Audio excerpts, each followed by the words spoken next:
Всем доброй ночи, друзья мои. В нашем деревенском доме наступила ночь. И в прямом, и в переносном смысле. А мы с вами продолжаем серию лекций «Тайны ведьм». Сегодня будет третья часть. Почему люди шли к ведьмам? Ведьмы в древние времена были как врачи, как целители душ, как женщины, которые умели учить и наставлять, и объяснять, как добиваться успеха. Кто-то, может быть, чтобы приворожить, правда, с годами ведьмы не берутся за такое. Кто-то приходил, чтобы кого-то наказать. Кто-то приходил, чтобы спасти, поменять свою судьбу. А многие ходили туда за советом. Потому что ведьмы были и психологи, и врачи, и травницы, и повитухи. И люди с большим опытом. Да и вообще, люди прекрасно понимали, что ведьмы, они никогда ничего просто так не говорят. И ни одно их слово не бывает случайным. Это люди, умудренные опытом. Люди, которые прошли очень многое в жизни. Нахлебались горечи. И собрали себя по кускам. Они были одиноки в своей беде, научились справляться без чьей-либо помощи. Это люди, которые себя не жалеют. Люди, которые редко повержены депрессии. У них очень сильный стальной стержень. И, естественно, кто может дать совет лучше, чем тот, который ошибался, обжигался и теперь может удержать тебя от рокового шага. Кроме всего прочего, ведьмы наблюдатели. Они на себе, можно сказать, грубо говоря, на собственной шкуре испробовали все то, о чем говорят и что советуют другим людям. Пройдя через огонь и воду и медные трубы, они очень многое поняли. Поняли, как работает мысль, как притягивается хорошее или плохое. Поняли, как не допустить страх, как рушится судьба, как останавливается крушение судьбы, как читаются мысли, какой психотип людей существует.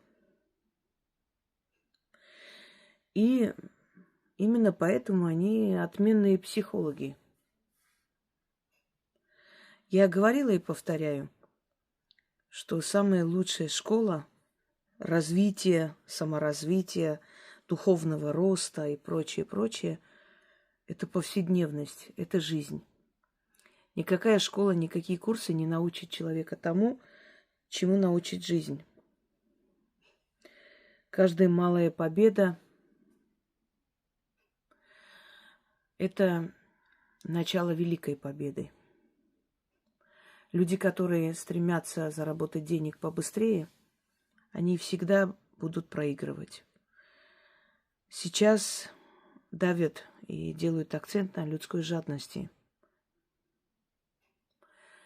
Ничего не делая, быстро, за несколько месяцев научим чему-то, что принесет тебе много богатств, денег.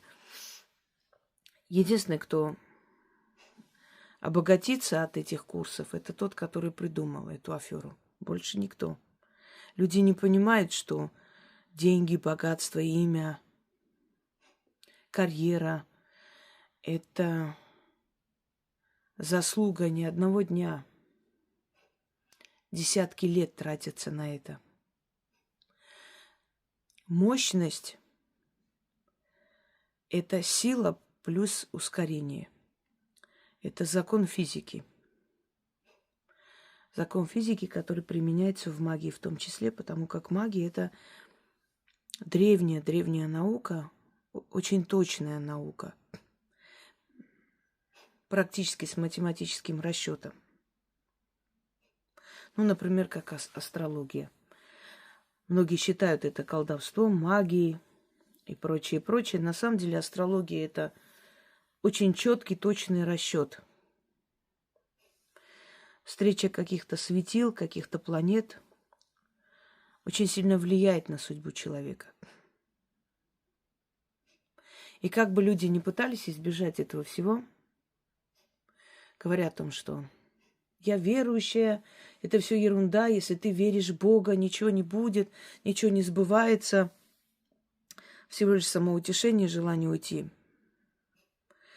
желание отрицать от своего страха внутреннего. Я не говорю о всяком шарлатане, которые купили таро или немного изучили гороскопы и пытаются сверкнуть умом. Я говорю о людях, которые занимались этим профессионально. Был такой великий звездочет Средневековья Улугбек. Многие считают его астрономом. Это тоже есть, имеет место быть. Тогда очень сильно развивалась в арабском мире наука, математика, медицина начала развиваться. Но в то же самое время он был еще и астролог. Он не только изучал звезды, он еще изучал судьбу людей. За это был наказан, поскольку невежественные люди использовали это против него. Его же сын, к сожалению, который потом был наказан за это. Но это уже другая история. Так вот, сила и время равно мощность. Сила набирается с ускорением, постепенно. Сила не бывает сразу и очень быстро. Ребенок рождается через 9 месяцев. Если ребенок будет рождаться через полчаса после зачатия, этот ребенок будет нежизнеспособный, и ребенком-то это назвать нельзя. Почему людям кажется, что они за пару месяцев станут наравне с теми, кто добивался своего успеха, денег и имущества или имени. Каждый же к разному стремятся люди.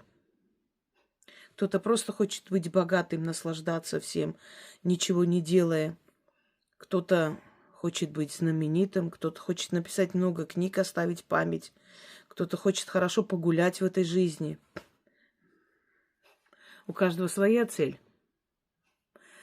Есть архибогатые люди, но которые знают только в узких кругах. И единственное их достоинство – это богатство. Может, они создали, может, взяли, как бы получили в наследство. Может, у кого-то отжали, по-разному бывает. Но в любом случае они не оставят след, хоть и очень богатые люди. Они оставят имущество своим детям, внукам и так далее. Их будут помнить в их семье, ну и все. На этом все закончилось. А есть люди, которые, может, живут просто чуть выше среднего, даже средним,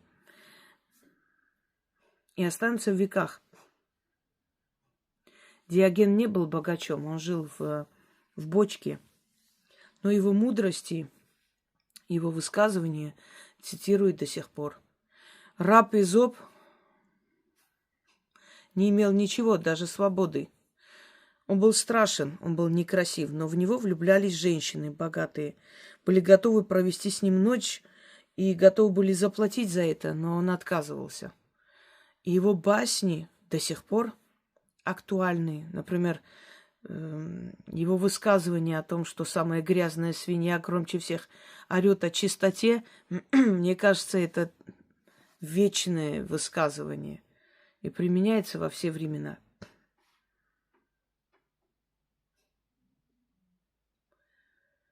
Не обращайте внимания, тут у нас ходьба. Итак, есть истины, которые проходят сквозь тебя, сквозь твое сердце, разум. Есть истины, которые ты приобретаешь за свою жизнь. Есть истины, которые рождаются с опытом, со временем. Есть, которые ты изучаешь и приходишь к выводу, что это так и есть. Что-то открывается тебе подсознательно из потустороннего мира, что-то из мира людей, что-то на опыте других людей. Но это все помогает тебе быть мудрее, сильнее и идти вперед без оглядки. Сейчас хочу с вами поговорить о определенных истинах. Кстати, советую вам эти лекции все смотреть, потому что вы найдете ответ на многие вопросы в вашей жизни. И многое станет ясно. Знание – это самое великое оружие всех времен и народов. Знание. Когда человек знает, как правильно жить, для этого недостаточно знать пару вещей. Для этого нужно очень много знать во всех сферах жизни. Когда человек знает, обладает знаниями, он властвует над своей судьбой, а не наоборот. Полностью свободны мы не можем быть. Только безумный может быть полностью свободен. Наша свобода заканчивается там, где начинается свобода другого человека. Но мы можем быть свободны в душе, духовно свободны. И эта внутренняя свобода нам дает покой. Мы все со временем, чем старше становимся, тем больше понимаем, что самое важное для человека в этом мире – покой, душевный покой. И самое страшное проклятие – это чтобы ты не знала покоя. Что такое покой? Когда твои дети живы, те, которых ты любишь, пускай не полностью счастливы в этом мире, невозможно быть полностью счастливыми, но, по крайней мере, не несчастны. Когда ты не живешь в ожидании ужаса, у тебя покой. Вот почему так получилось, что в древние времена люди не были образованы. Они не знали, не умели читать и писать. Да и более древние архаические времена, когда еще буквы не появились, либо они были недоступны всем, почему-то люди были более разумные. Они не знали грамоте, они не владели грамотой. Но они умели читать язык птиц и зверей. Они умели чувствовать природу. Они ориентировались по звездам, по определенным небесным явлениям, что будет потом, что случится в скором времени, предугадывали, ясновидели, видели. Были единым целым с природой. Были здоровее и жили дольше. А сейчас, казалось бы, век более цивилизованный, продвинутый вперед, но люди более безжизненные, чаще подвержены депрессиям, меньше живут. Что происходит? К сожалению, так уж получилось, что чем больше развивалась цивилизация, тем больше разрабатывались программы для порабощения человека. Мы это не видим. Точнее, не понимаем, не осознаем. Но нам внедряется и подчинение, и страх, и подавление воли. Это все происходит. И постоянные выкрики, что все делается во благо человека, это, конечно, очень хорошо звучит и красиво, но это всего лишь лозунги. И это происходит со всеми народами мира. И вот парадокс. Темные века, средние века, раннее средневековье, древние времена. Неграмотный человек был счастливее, умнее и здоровее, чем человек грамотный, обученный, который закончил академию, который поднялся по карьерной лестнице и прочее, и прочее. Но несчастен, отдалился от богов, от своих корней, от своих предков. Он болен и душой, и телом. Почему? Потому что тогда знали внегласные законы и соблюдали их. А когда человечество начало придумывать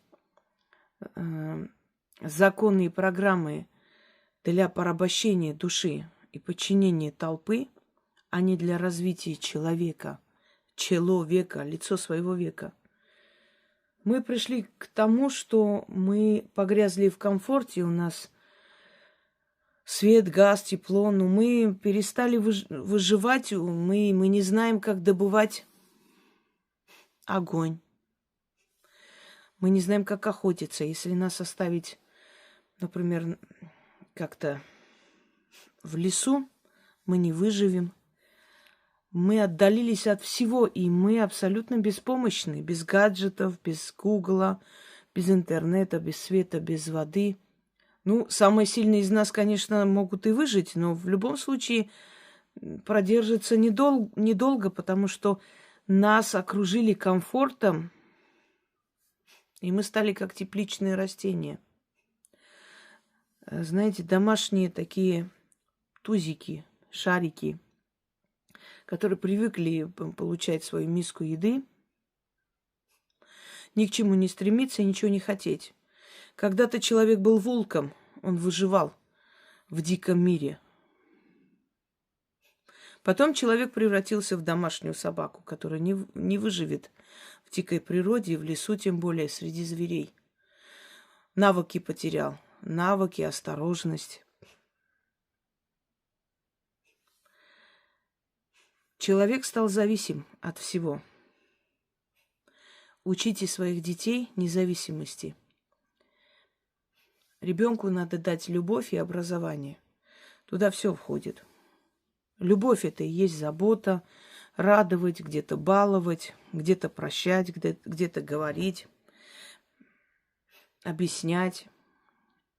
И образование не только школьное и университетское, потому что оно нужно, оно направляет в правильное русло наши знания. Но еще и образование, как выживать. Когда-то были такие организации скаутов, может, сейчас тоже есть. Я бы с удовольствием сама бы пошла обучаться. Там очень много навыков, как выжить в дикой природе, в экстремальных условиях, как из чего добывать огонь, как сделать лодку без топора и без гвоздей. Может быть, допускаю, что это никогда не пригодится.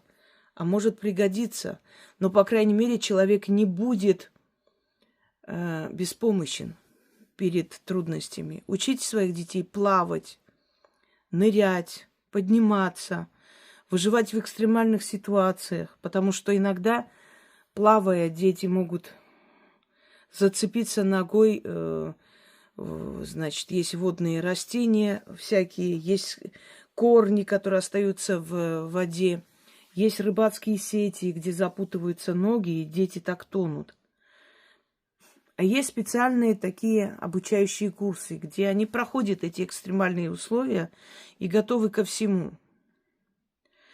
Как добывать огонь, как потушить огонь, как выжить в дикой природе, как выжить среди хищников. Почему человека так сильно тянет в лес, оставаться в лесу с ночевкой, с палатками у костра. Конечно, в тех лесах, где безопаснее, где нет медведей, волков, по крайней мере, не так уж они как бы активны. Во-первых, лес – это источник природного эфира, который успокаивает мозг, нервную систему. Во-вторых, лес полон загадочных мистических существ, которых мы можем не видеть, но они видят нас. И многие из них, вот, если уж более будет вам понятно, телепатически, подсознательно передают на уровне подсознания, потому что нами руководит бессознательное, то есть вот то внутри, те архетипы, которые внедрили нам из поколения в поколение, и мы это впитали, мы это получили в наследство вместе с кровью и генетикой от своих предков. Вот эти волны, эта информация, которая отправляется нам и оседает, остается в нашем подсознании, во многом решает наши вопросы, открывает возможности, дает понять, как в той или иной ситуации поступить. Поэтому человек, который отключается от всего, умеет отдыхать, не пить и валяться под забором,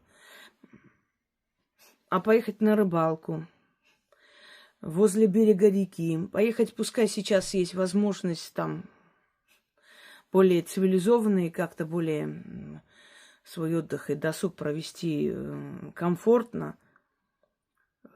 Есть там такие маленькие домики специальные в лесу или возле озера, или возле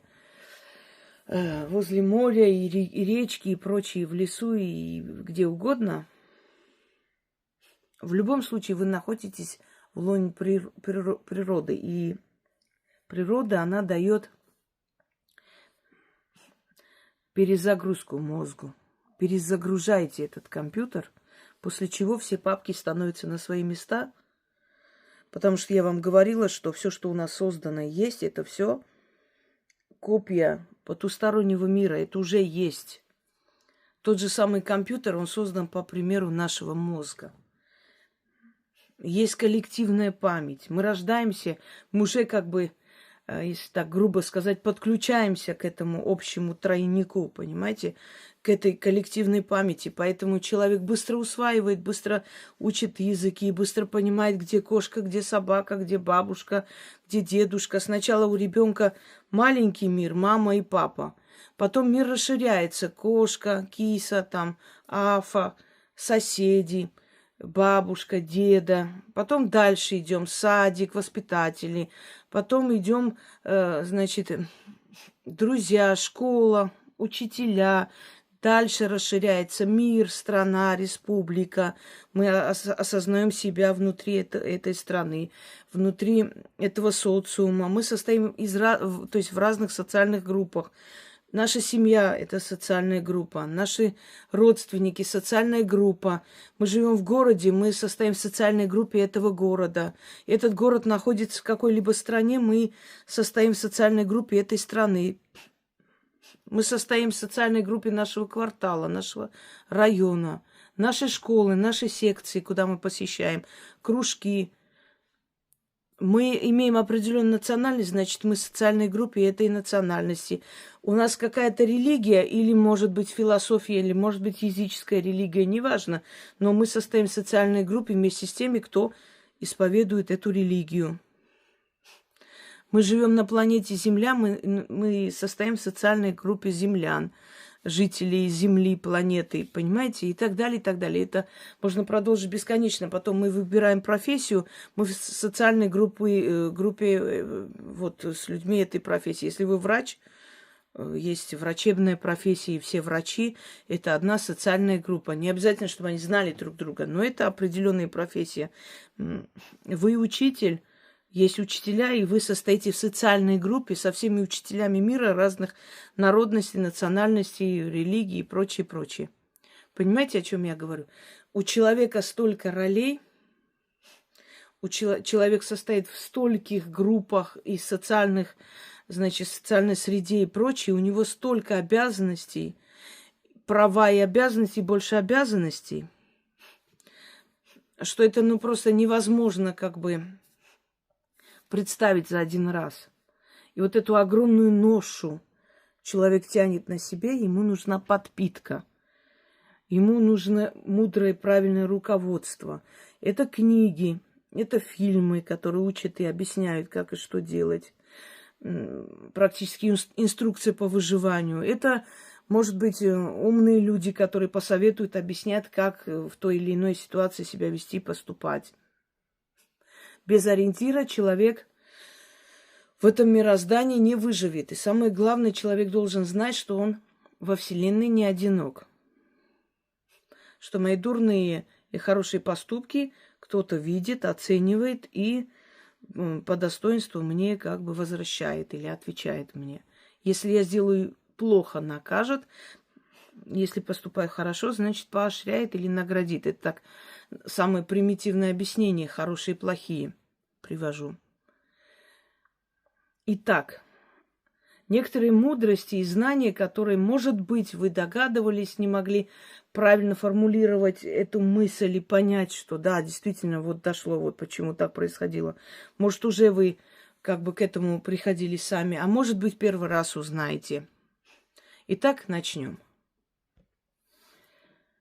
В нашей жизни, начиная с детства, нам говорят: учись, читай. Да, это замечательно, читать, учиться.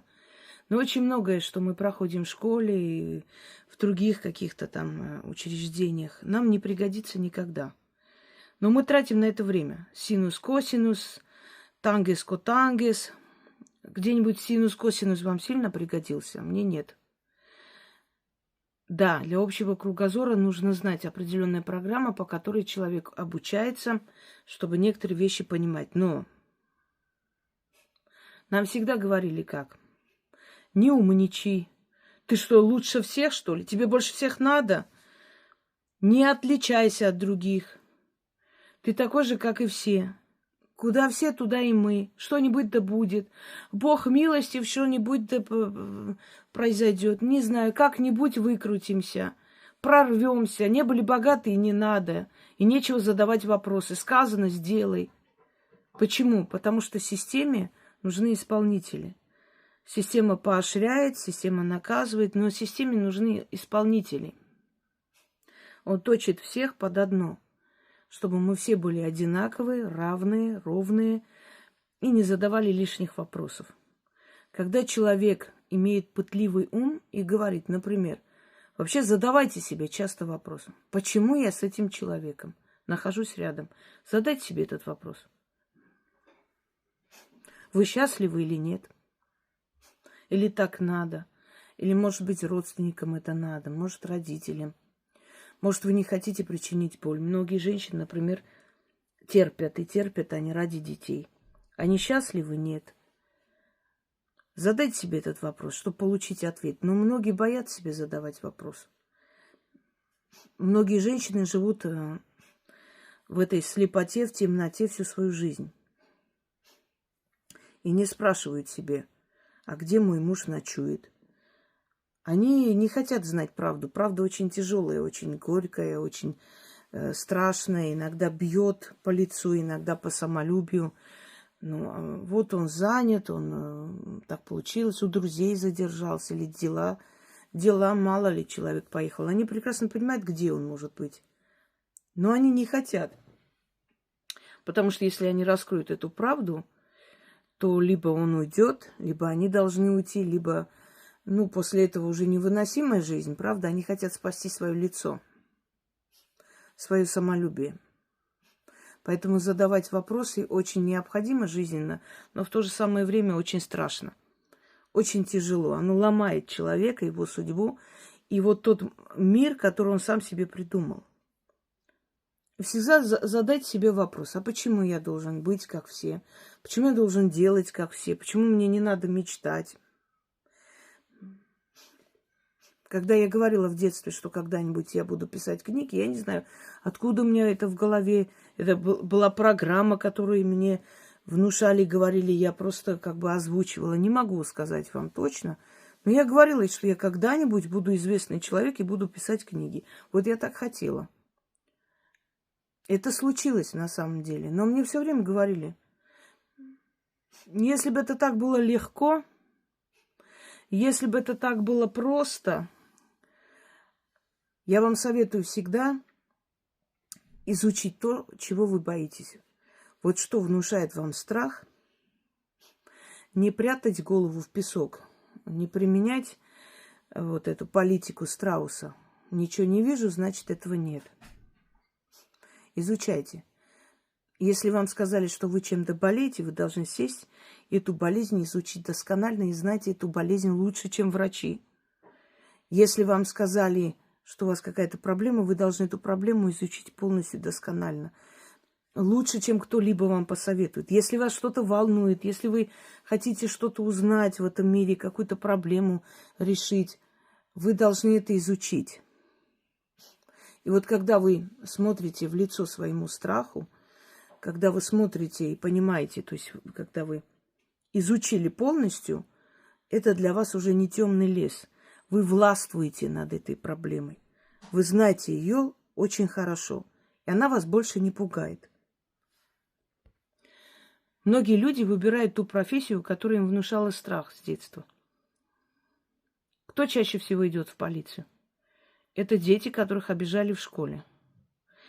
Это дети, которые жаждали справедливости. Некоторые идут мстить за себя, некоторые действительно идут найти справедливость. Но они все боялись этой системы. Они все боялись полицейских, они все боялись тюрьмы, они все боялись слова тюрьма, полиция. Многие хулиганы пошли в полицию и стали лучшими следователями, потому что они эту технику знают, как это делается, как это скрывается, как это узнать, где что. Они боялись тюрьмы, они боялись когда-нибудь сесть, и они решили, что они будут по другую сторону. Вот чего они боялись под покровительство и под крыло этой силы, они и пошли. Многие выбирают профессию именно то, чего они боятся. И изучают это все. Или чрезмерно любознательны, но чаще всего страх. Врачами становятся дети, у которых родители умерли от болезни. Или близкие люди. Или собачка любимая умерла, она не поняла, от чего она умерла, почему у нее сердце остановилось. И она идет, становится ветеринаром, чтобы спасти других собак. Вы копайтесь в себе и поймете, придете к выводу, что я говорю правду. Вы выбрали профессию из-за страха. Вы взяли себя в руки, стали более мужественны и пошли туда, чего боялись. Вы зашли в этот темный тоннель. Вот ребенок боялся, что папа умрет от сердца, у него сердце больное, и он умер. И этот ребенок, взяв себя в руки в более зрелом, то есть осознанном возрасте, ужасно боясь болезней, которые убивают людей, пошел изучать эти болезни, чтобы не бояться, чтобы понять, что это, как это устроено. Вот как ребенок ломает куклы, паровозы и прочее. Для чего? Для того, чтобы понять, что внутри. Из-за любопытства. Вот точно так же многие люди выбирают ту профессию, которую они боялись. Для них это был темный лес. Для них это был ужас. И они пошли туда, чтобы перестать этого бояться, чтобы стать частью этой системы. Я вам скажу, что то самое магия, колдовство, когда я видела, как приходит к моей бабушке, прабабушке, я боялась этого. Я видела, что человек еле ходит, его под руку ведут, а из нашего дома скачет, как козлик, домой. Мне было страшно, как это, что это такое. Эти свечи, этот шепот. Когда мы пошли, у меня там заговаривали страх. Мне было страшно. Я не понимала, что со мной делают, что там читают булавками, этим огнем водят над головой. Мне было ужасно страшно. Я этого очень боялась в детстве, не понимая, что это такое. Когда на меня эта жирная гусеница упала, у меня от отвращения просто высыпание пошло по всему телу, прям красный. Я стала как пятнистая гиена. У меня все было в пятнах красных. Жуткое зрелище. От этого отвращения, от чувства страха перед этой гусеницей жирной, и вот эта пушистая, фу, прям перед глазами. Она упала на меня с тутового дерева. И когда принесли мне там кладбищенскую землю, перемешали с водой, там намазали все лицо и заставили сидеть, сохнуть, а потом это все, значит, смывали с какими-то словами. Мне было страшно. Я не понимала, как это прошло и что это такое, и какие силы там слышат. И от этого страха я начала изучать. Я начала смотреть в эти тетради тайком, посмотреть, что они там написано, о чем, кому обращать, что за слова там написаны. В конце концов, я стала частью этого. Хотя мне это было дано, понятное дело. Но страх меня заставил это изучить и ближе познать. Чтобы этого не бояться, я стала частью его. Задумайтесь и задавайте себе вопросы. Системе не нравится, конечно, когда задают вопросы. Но я хочу вам сказать, что систему ломать не стоит. Вам никто не скажет спасибо. Легче оставаться всю жизнь в рабстве, чем пойти за тем, кто показывает свободу. Ошейник раба, оно намного удобнее носить, она меньше весит, чем доспехи воина. Поэтому многие предпочитают в рабстве жить всю жизнь. И они же тебя и растопчат, и съедят, как только ты скажешь, что, вы знаете, можно по-другому жить. Не надо пытаться их спасать. И я объясню, почему. Кому дано властвовать, те будут властвовать. Кому дано быть рабами, те всю жизнь будут рабами. И никогда не переубедишь их, что не надо так жить. Надо стремиться, хотеть большего. Нет, а зачем? Это когда орлица поднимает курицу к горам и говорит: смотри, как красиво, что ты в своем курятнике сидишь. Вот, давай полетим. И курица ненавидит ее за то, что в этот холод подняла. Зачем ей мне сюда? Там вон дают мне мой паёк каждый день, тепло, хорошо. Мне ничего делать не надо. Не важно, что в конце тебя зарежут. Главное, что тебе ничего не надо делать. Ты живешь себе в комфорте, тебя окружили комфортом, дают еду, теплый курятник. Живи. Чего тебе не хватает? А орлица за свою свободу платит одиночеством, холодом, вершиной, понимаете? Поэтому не всем быть орлами. Не надо стремиться к тому, чтобы всех подряд учить. Давайте жить. Есть у тебя два выхода. Либо ты будешь властвовать, либо тобой будут властвовать. Одно из двух. И это не относится к тому, что все должны блоги открыть. Нет, почему? Ты можешь на заводе работать. Но ты можешь на заводе поработать так хорошо и показать себя настолько талантливым, сильным человеком, чтобы тебя поставят, например, мастером цеха. И ты уже не будешь так жить, как они, и ты будешь властвовать над теми, кто либо молодой, у него еще все впереди, либо тот, который не особо стремится, ему достаточно вот этого. Он пришел в свою смену, отработал, пошел домой. Все. Почему всем кажется, что все хотят быть министрами, президентами, не знаю, богачами или кем-то еще? Каждый хочет свое. Учитель тоже властвует. Учитель тоже не рабская профессия. Учитель учит. Его работы не видно. В отличие от того, кто, например, печет хлеб и продает, учитель формирует души. Работа учителя будет видна лет через 10-20, когда поколение, которое вырастил этот учитель, и обучил, и воспитал, и внедрил в них самое лучшее. Вот когда это поколение покажет себя, когда скажут: вот этот стал там таким-то, этот стал бизнесменом, этот художником стал, это строителем известным, это архитектором знаменитым стал. И они вот ученики вот этого учителя, выпускники этого человека. Вот его работа. Мы делаем акцент на материальные блага, ведь духовное благо немаловажно. Если не воспитать человека, то никакое материальное благо не сделает наш мир лучше. У нас могут быть экраны, компьютеры и все на свете, но не может быть мира в душе, покоя и интеллекта. Интеллект покинет мир, понимаете? Многие люди зарабатывают огромные деньги, и что они делают первым делом? Начинает выпендриваться. Вот я такие часы купил, вот я такие кольца купил, вот я Ламборгини купил и могу его разбить. Вот я еще... То есть духовной ценности нету. Когда у человека нет духовной ценности, ему попадаются деньги. Вот, например, он глуповат, туповат, абсолютно примитивный, предательский, низкий, но у него хороший голос. Вот его взял кто-то в оборот и раскрутил. Через него зарабатывает деньги. Естественно, это тоже зарабатывает и поднимается.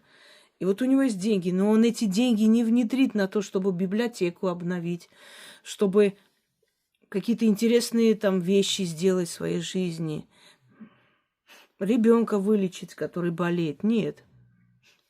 Он купит дорогие часы, будет вам показывать. Он скажет, вот посмотрите, какой у меня гардероб, какие у меня духи, какие у меня трусы там дорогущие, с бриллиантами. Понимаете, насколько хватит его души и его интеллекта, он настолько и будет показывать свое богатство, на это и потратит. Мы очень сильно нарушили ритм мироздания, своей жизни, своего тела, своей физиологии. В древние времена люди говорили: день для работы, а ночь для встречи с усопшими. Или с родственниками, или с родными душами. И я объясню, что это. Звуки, шум, гам, разговоры, движение – это день. Мы работаем, делами занимаемся, что-то делаем, куда-то едем, что-то привозим. День. Ночь – это время для того, чтобы затихали все звуки, чтобы очищалось пространство, отдыхало и обновлялось. Ночь дана для того, чтобы человек уделил внимание своему телу, своей физиологии. Во-первых, чтобы человек занимался любовью до того возраста, до той поры, пока ему это нужно и пока он от этого получает удовольствие. Это награда, которую отдают друг другу мужчина и женщина.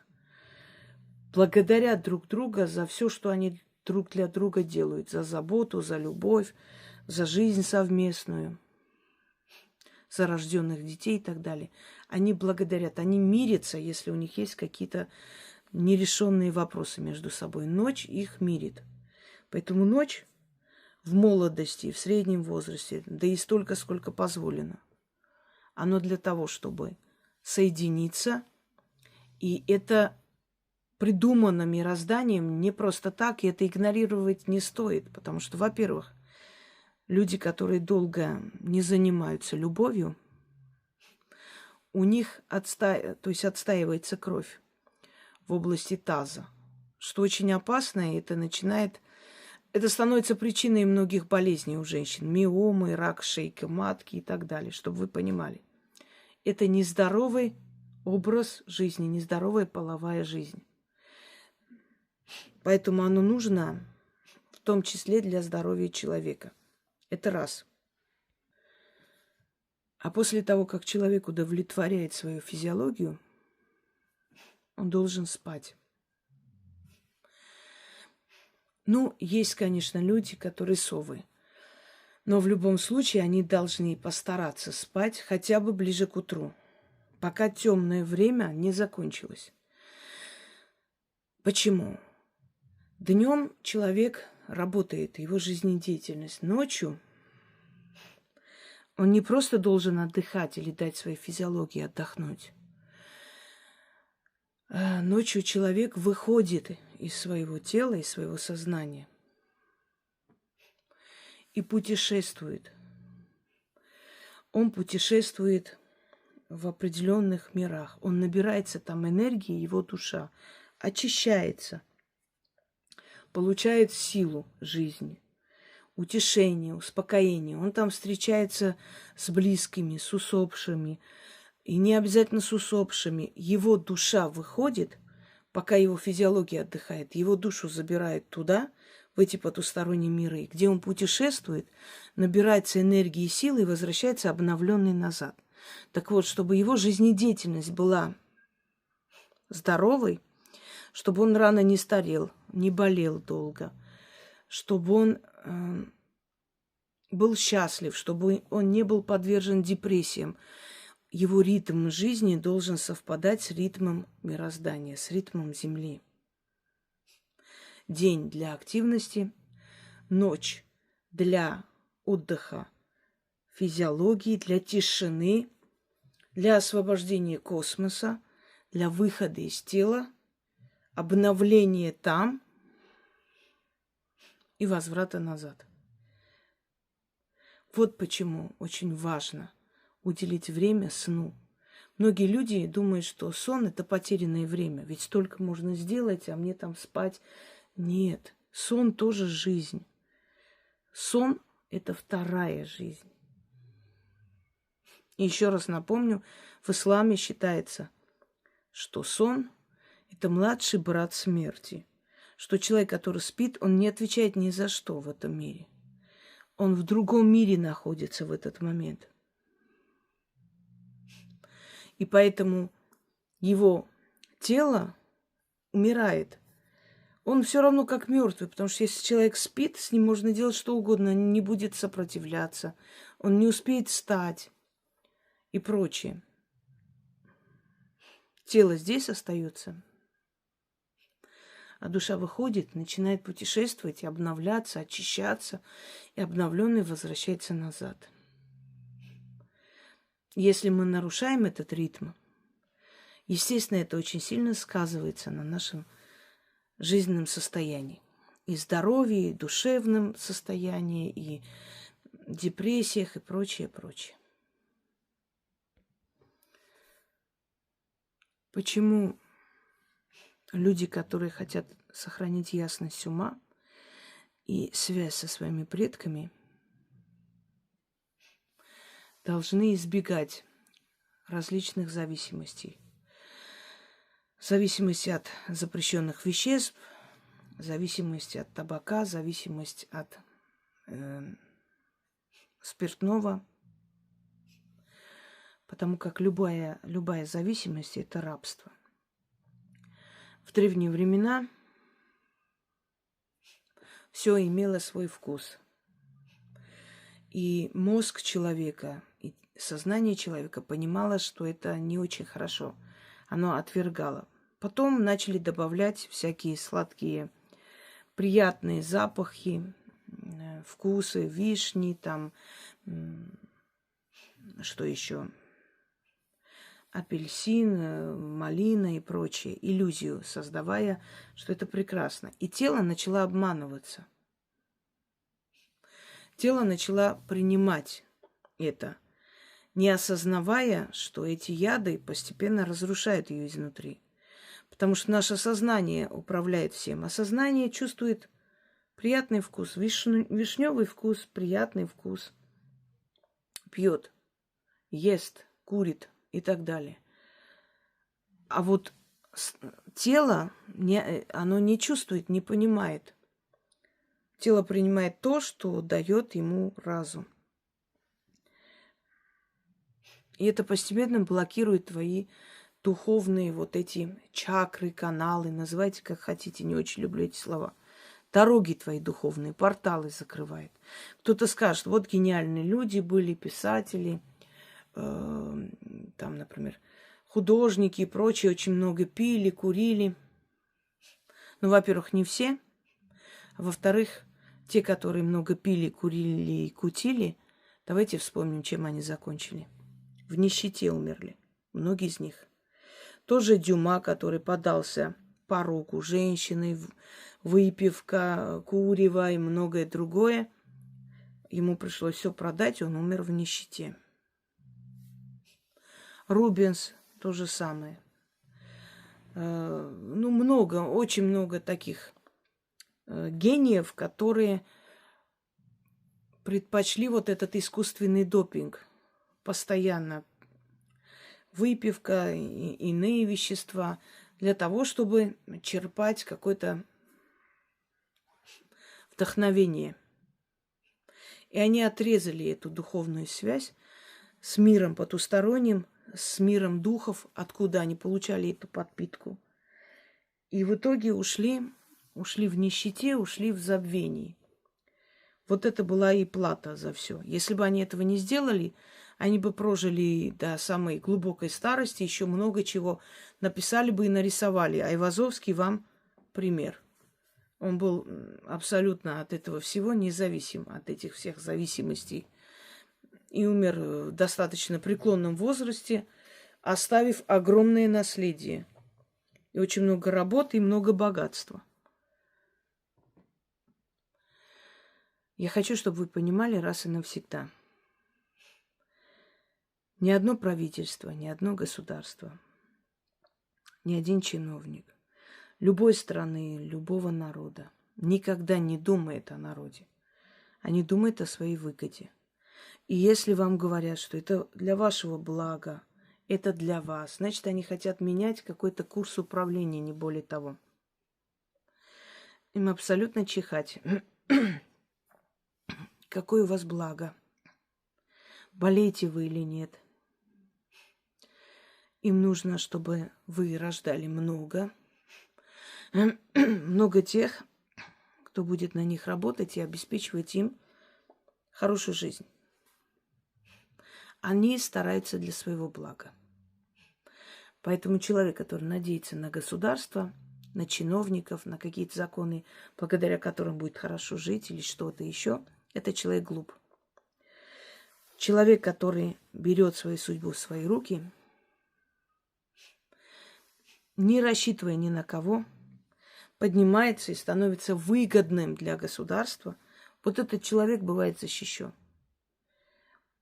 Если тебе кажется, что мы все равны перед законом, значит, ты наивный человек.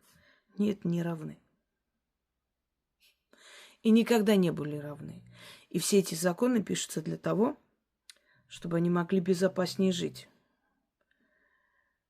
И один закон для нас, другой закон для людей избранных. Это слово демократия, которое все время говорят. Демократия. Власть народа, демоса. В Древней Греции демосом назывался народ богатый, преуспевающий, народ влиятельный. А остальные назывались охлосом. Так вот, демократия – это власть богатых над охлосом, бедными. Они всегда рассматривают народ как чернь, как те, которые обязаны и должны подчиняться и будут, и никуда не денутся. И все эти внушения, что мы ничего не можем никогда, это все для того, чтобы сеять в душе вот эту вот безнадегу. А что мы можем? А от нас ничего не зависит. Да мы кто вообще? Только недавно был судебный процесс, когда народ стал на дыбы и начал снимать, и говорить, и выражать недовольство. Помните, да? Дело Лурье против одной известной женщины. И это все переломило ситуацию. Испугавшись недовольства в народе, казалось бы, должны были решить очень легко и просто. Все было ясно, предельно. Решили в пользу покупателя дома.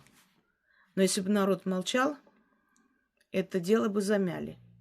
Никто бы не помог этой женщине. Это говорит о том, что народ очень многое может, он еще не знает свою силу. Вот в чем дело. Есть гражданская позиция, называется. Мы все приходим в этот мир не просто так. Может, какому-то чиновнику кажется, что он пуп земли и что он избранный, а все остальное так себе, быдло. Непонятные какие-то нищеброды, которые должны работать и трудиться на них. Однако есть одно но. Перед смертью мы все равны. Вот когда мы уходим туда, равны имеется в виду, что нас будут судить всех. Не одинаково, конечно. У каждого была своя ноша, своя ответственность.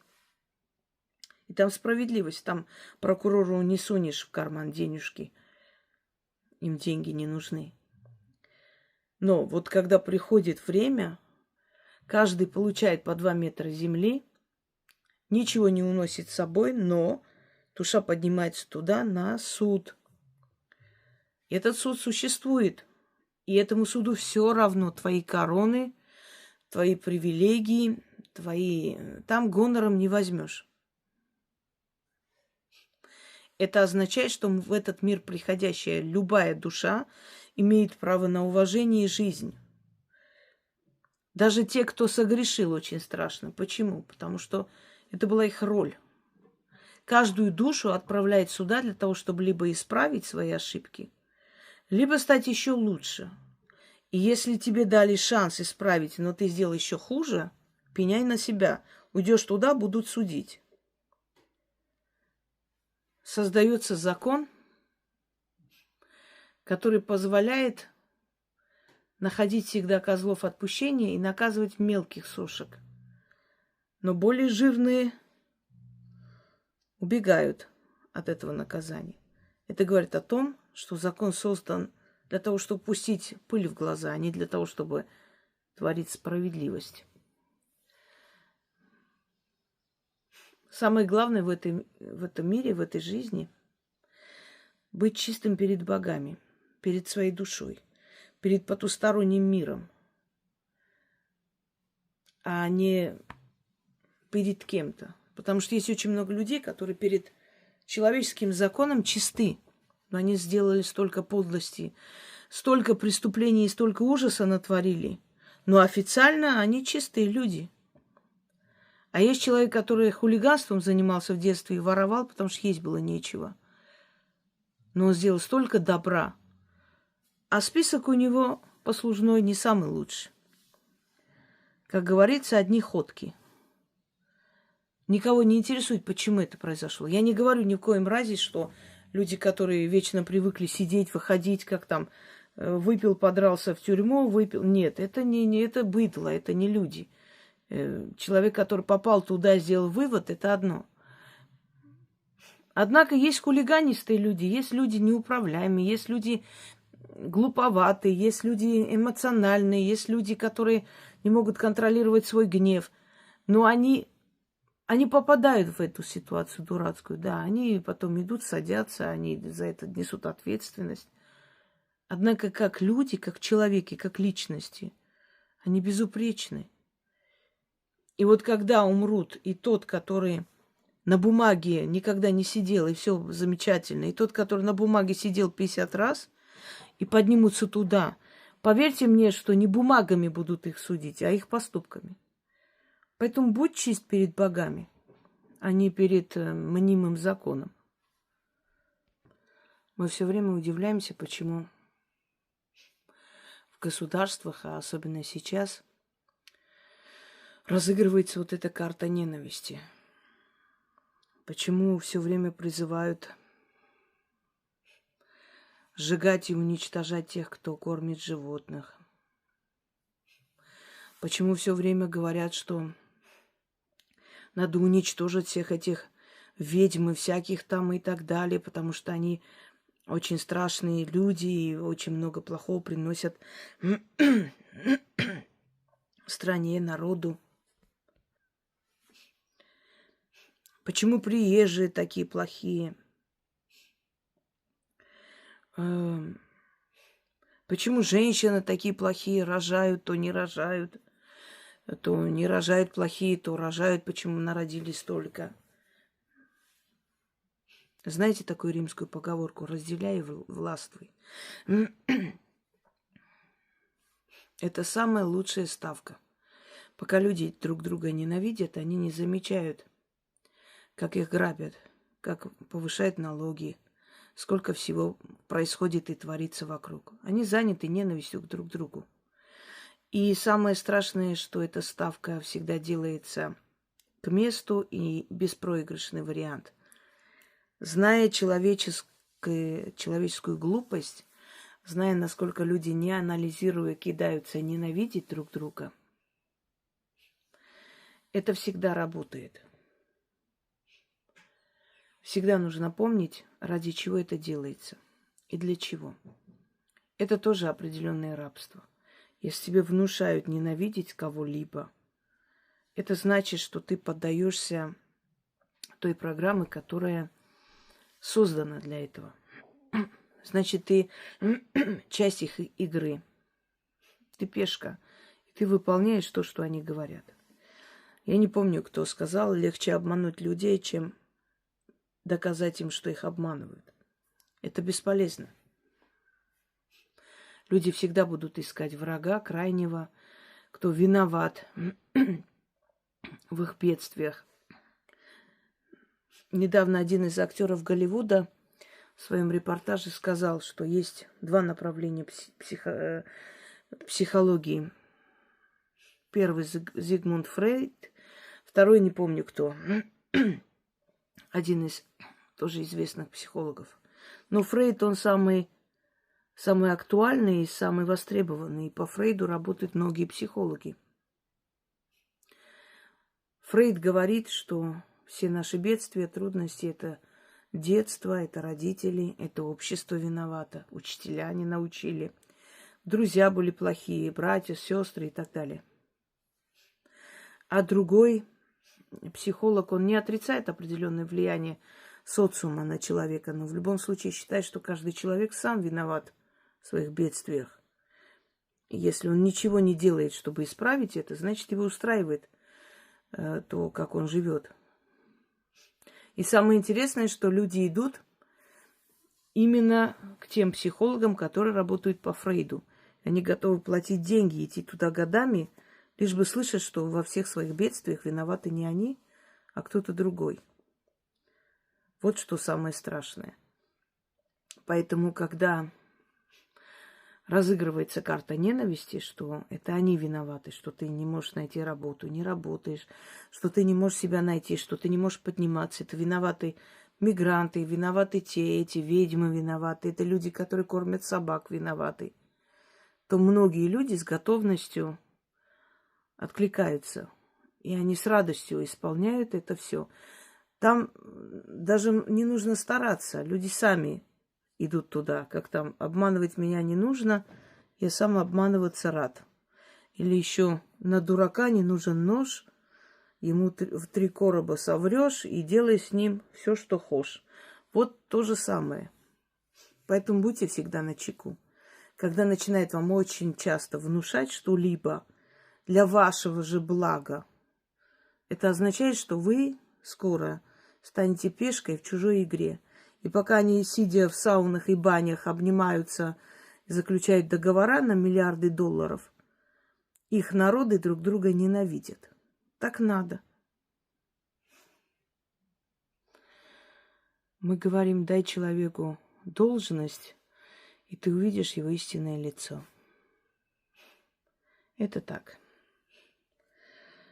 Есть древнеармянская притча. Однажды поставили посреди города трон.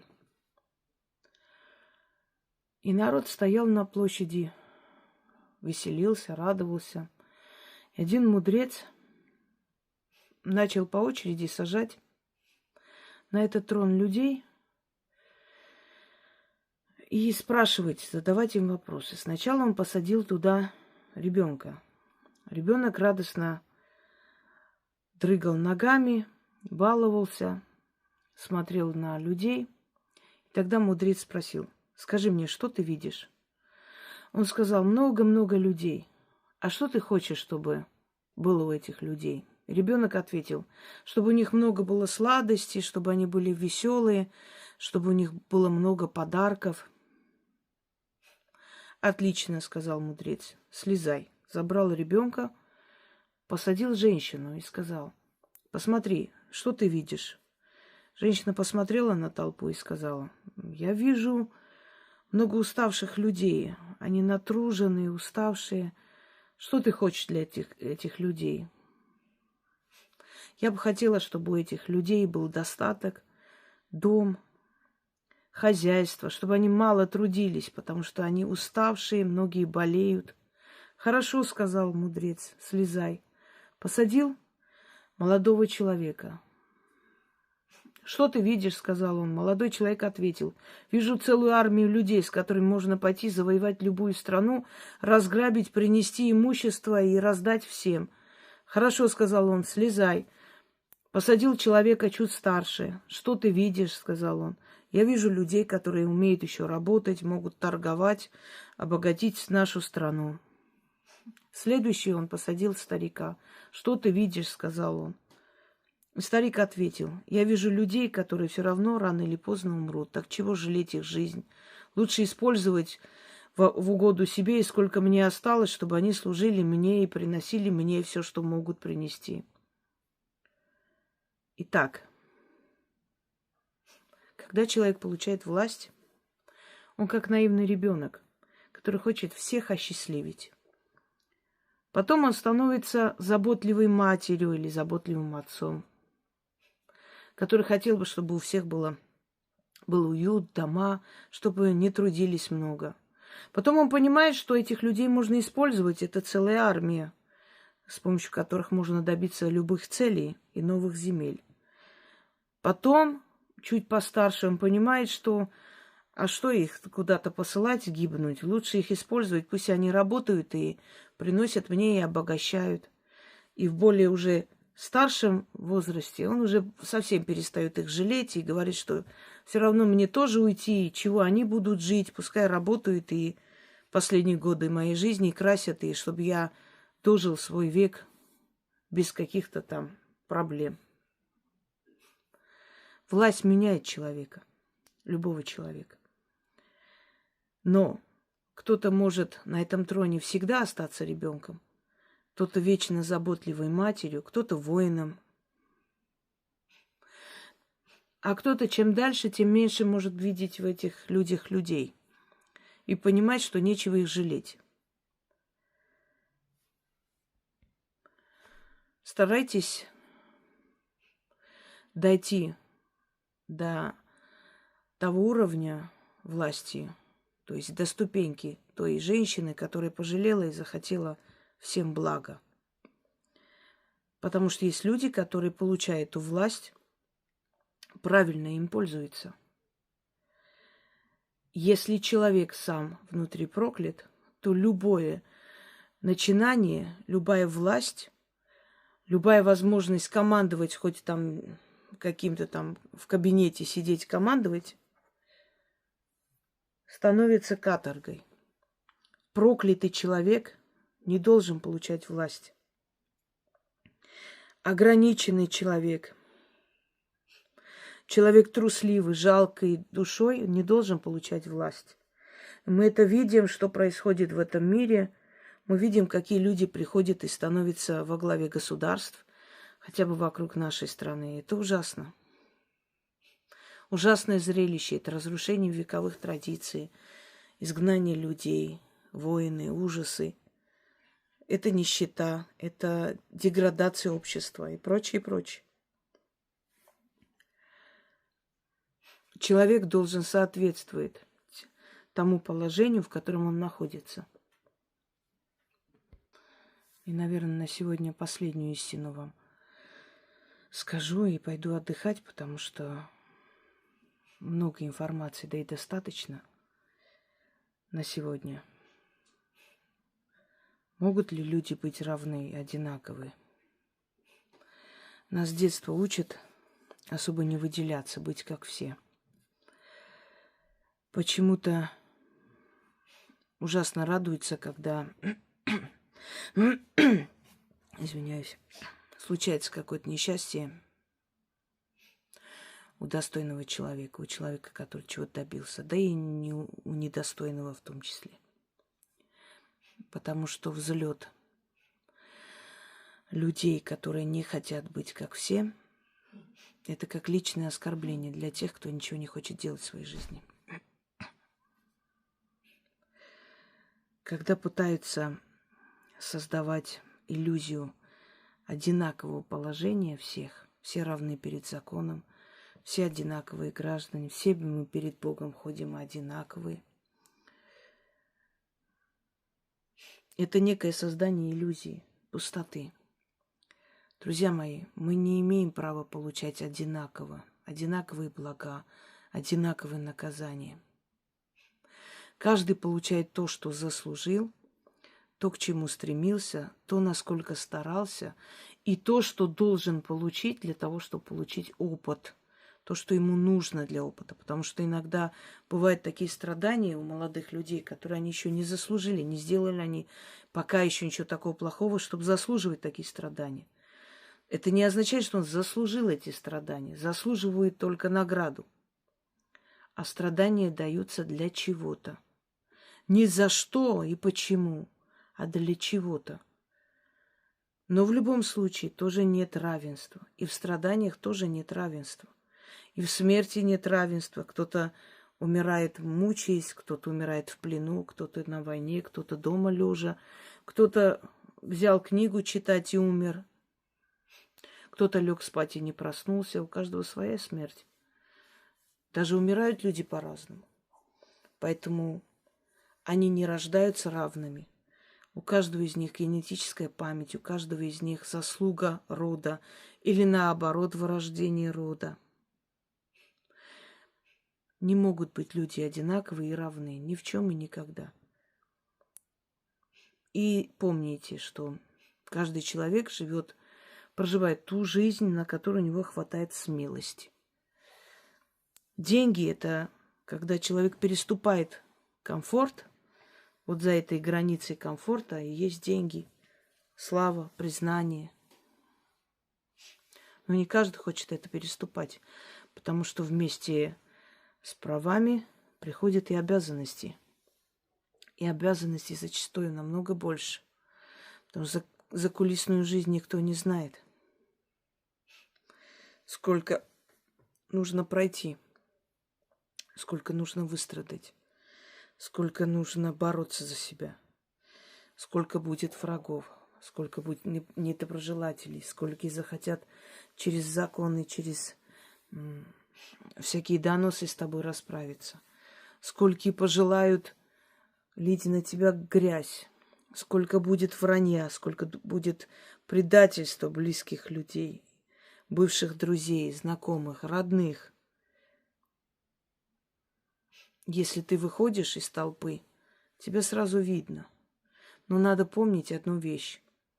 Когда огонь палит золото, оно не сжигает металл, сжигает примеси вокруг. И золото становится чище, начинает блестеть. Вот вы помните, что вас не сжигает судьба, она сжигает примесь вокруг вас. То, что вам мешает двигаться, идти, закаляет ваш характер. Вас делает другим человеком. И самая главная победа человека – это победа над собой, как говорил Александр Македонский. Не меняйте декорации. Многие пытаются путешествовать, менять обстановку. Они думают, что если они сменят обстановку, сфоткаются, выставят в Инстаграме или еще куда-нибудь, покажут, что это поменяет их жизнь. Нет. Вы меняете декорации, но ваша душа какая была, такая остается. Вы не вникаете в сути, куда вы поехали, зачем. У вас нет времени любоваться теми местами, где вы путешествуете. Вам нужно срочно показать это, выставить на показ. Ваша жизнь – это одобрение других. Вы хотите быть как все, как другие. Не понимая, что каждый из нас приходит в этот мир – имея свою судьбу, будучи совершенно нейтральным от всех. И это правильно. А на сегодня все. Всем удачи и всех благ.